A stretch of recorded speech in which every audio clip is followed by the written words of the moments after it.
Okay, so you can see there the updated version of the plan I've given you, which has these extra dimensions, mainly for these columns, which have the beams sitting over them shown with a dashed line. And then I've also given you the missing dimension that was needed to draw this wall, so maybe I'll start with that and do those interior walls. And then also the dimensions for the window openings and the stairs, which are the last extra things you need to show on the floor plan there. So going into AutoCAD, you can see they had those exterior walls, and I'll just bring AutoCAD down so I can put the floor plan up on the screen at the same time. Go across, and I'm going to zoom into different parts of it.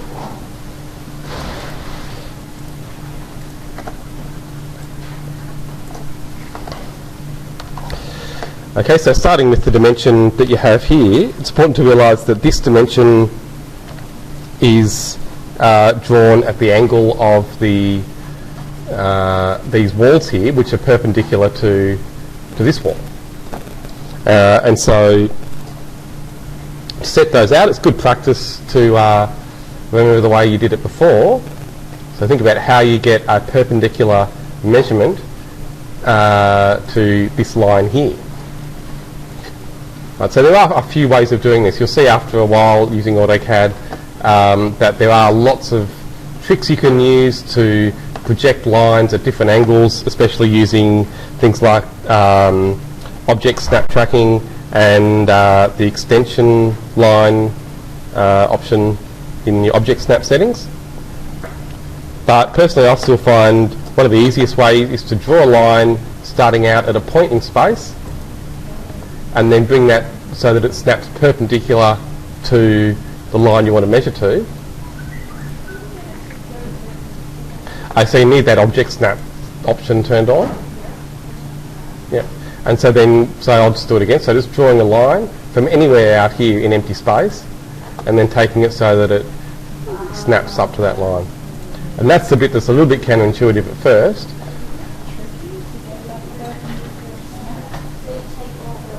Yeah, ortho should be off, yep. Makes it easier. Yep. And you're drawing a line?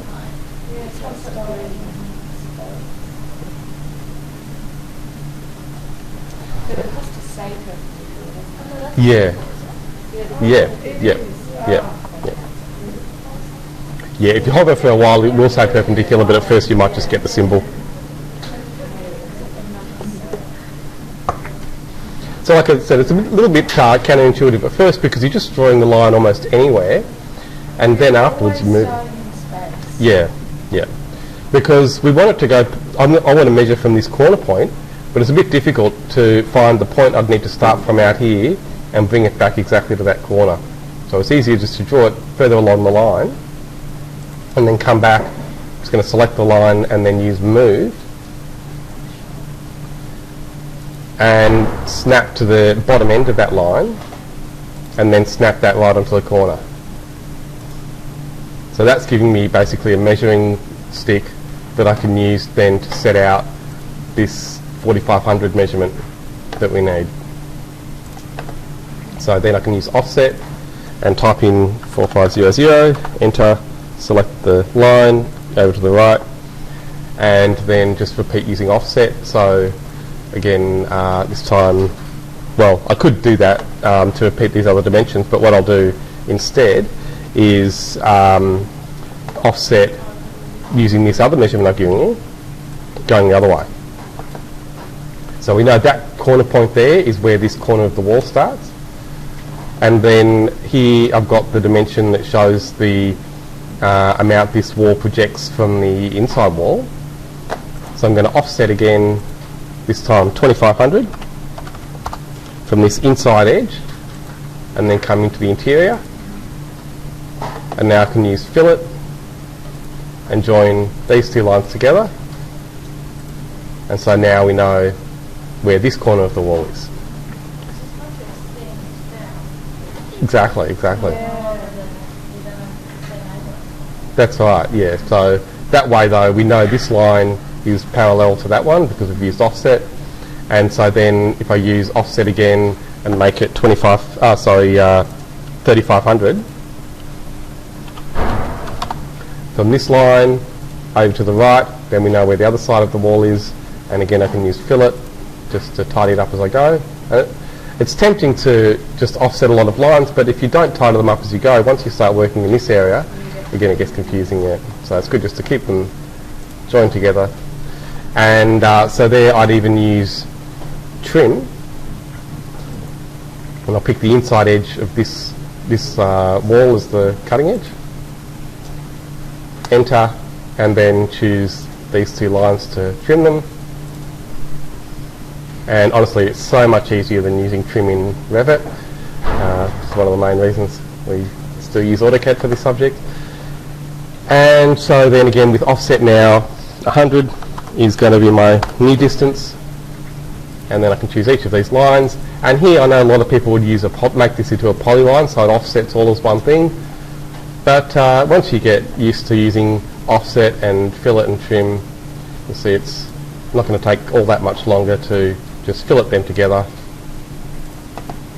And then now I can use trim. And here I'm not even going to select the cutting edge, I'm just going to press enter and click in between those wall lines to finish that off. So yeah, I'll give you a bit of time to work on that. Yeah. Ah, right. Yeah. Oh, no, that's right. That's, when I measure it, it's like the offset to here, offset. Yeah. When I did my lines, that's 2200, that would be 3500. Yeah. So you just need to offset that again from the inside edge of the wall above 2500, and so I think you might have just typed the wrong distance in. So this one, interior is 3500. Oh yes, so you just need to go 100 the other way with one of those walls. I think the wall on the right you might have gone 100 onto the wrong side. So anyhow, you've got the right basic idea though, you just need to adjust the interior size. So maybe I'll just move right ahead and do the windows actually, even though it's not normally the thing you would do next, just so that you can then just spend time working on this on your own. Just give you the basic idea there, because it's a similar approach. But there's one thing that might not be obvious. When you're drawing things like windows, you can see here it's got the window frame showing essentially. And if you don't know all the terms for the different parts of the window frame, don't worry, we're going to go through all of that. But the sides have a definite name. Do you know what the sides of the window frame are called? It's easy to remember because it's the same as the door. Yeah, often people will just call it the frame, but they're the window jamb. So just like a door. So the other parts we'll talk about later, but we can see there the window jambs either side of the window there. And so it's tempting when you start to draw something like a window to think about all of those things that you have inside the opening. But that's not the way you should do it. It's much better to set out the opening first and then come back to all those interior. Exactly, yeah. And so there I've given you the dimension for the opening, and that's the way it should always be done. So not dimensioning to any part of the frame, just dimensioning to the corner of the wall always. Yeah, that's right, exactly. And so here the sash hasn't been shown. It's just got the window jamb showing, just because this is the way the Revit view is set. It's showing a coarse display, which doesn't show the interior framing, and that's okay. We can work out the other measurements for that later anyway. So here we just need to know those dimensions for the opening, and that's always the way you should draw it. So here 620, using the same basic approach I just showed you. So we've got a line there that we know is perpendicular to the wall, because that's the way we drew it last time with all of these set out lines. So this one's a little bit easier. We can just offset that line, 620. Don't need to draw a new line. And then offset again, this time 1440.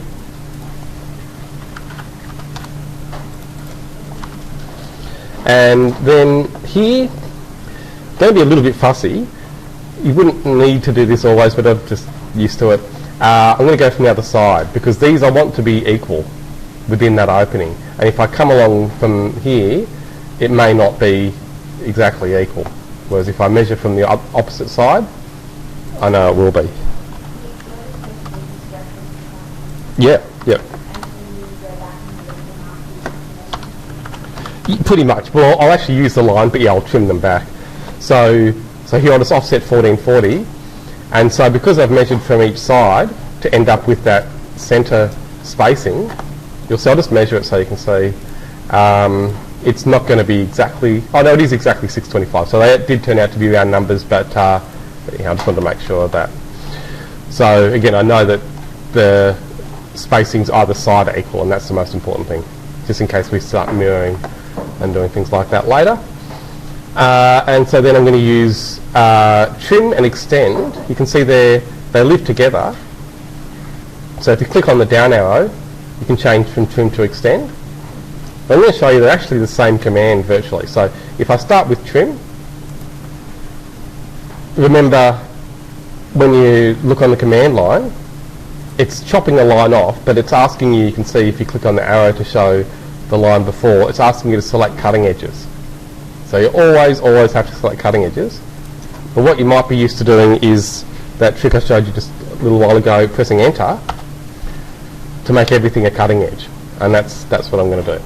So you don't have to select something, but you have to let AutoCAD know how you want to cut things, either by selecting something or, again, using that trick of pressing enter, which makes everything an edge.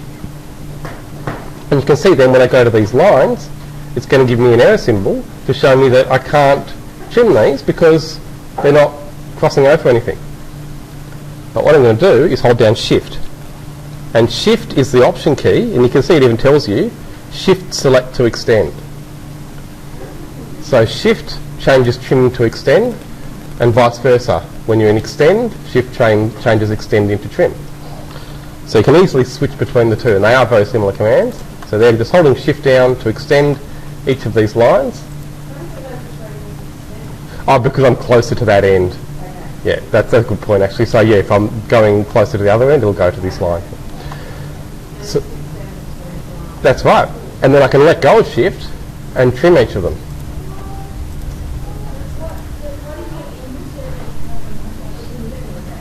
So I just use trim. Yep. And now I can trim in between the lines too. Yep.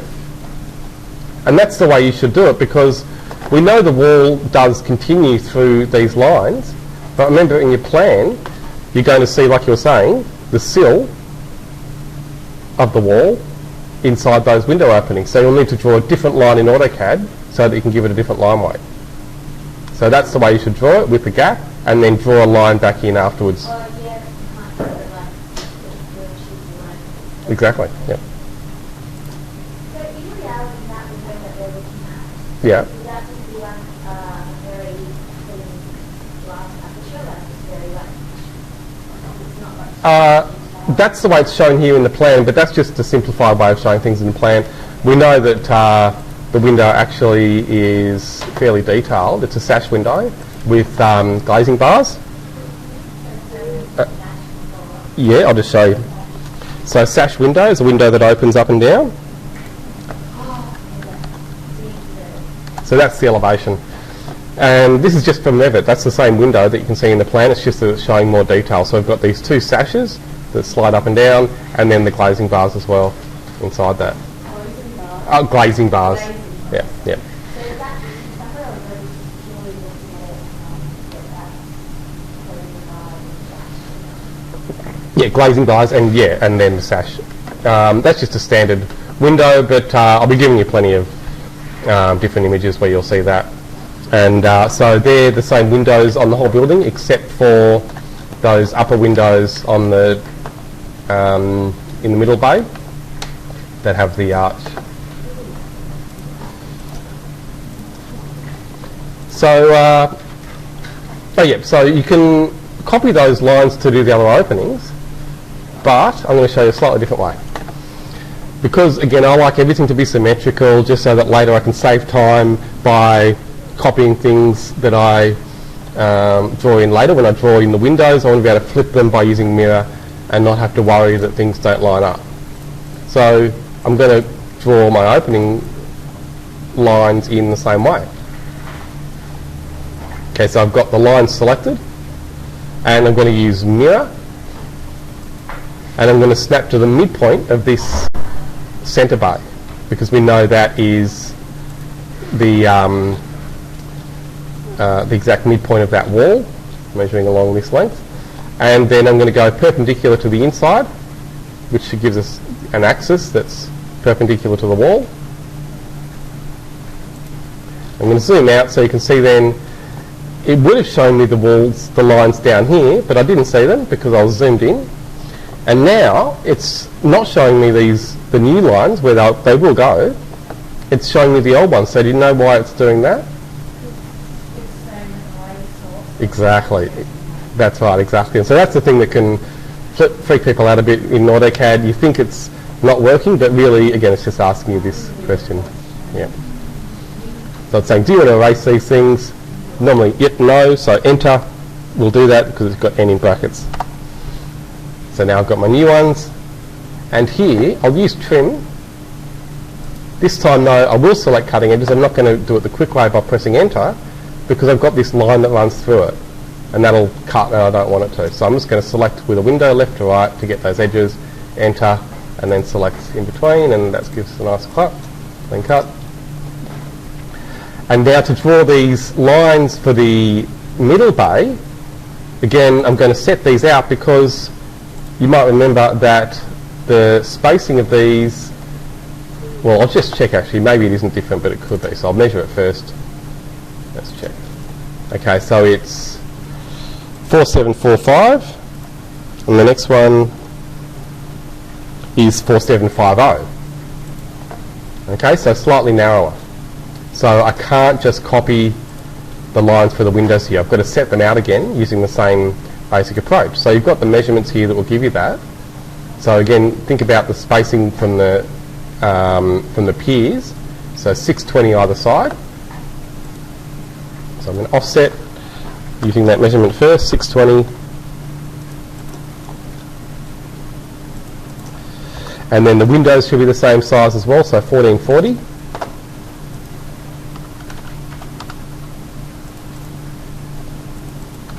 And then what we should see is that the interior measurement that we're left with between the windows is slightly less than on the other base, 630, because we've got 5mm less. So again, that just ensures that the windows are centred within that bay. And then again, just to finish that off, I can use trim or extend, doesn't matter. I use trim, enter, shift to extend the lines, let go of shift to trim them, and then get the other bits.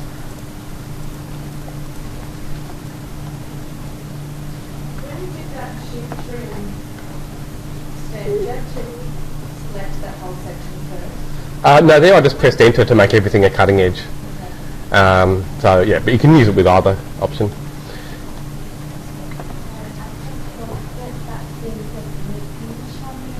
The trim and extend? Oh, yep, sure. So, yep, so I'll undo that.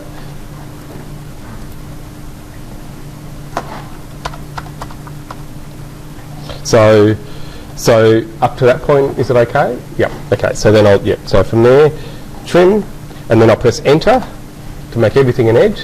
And so, because I'm using trim, it's not going to do anything with those lines until I hold down shift, and then it will extend as long as I'm close to the right end of that line, so on the right hand side.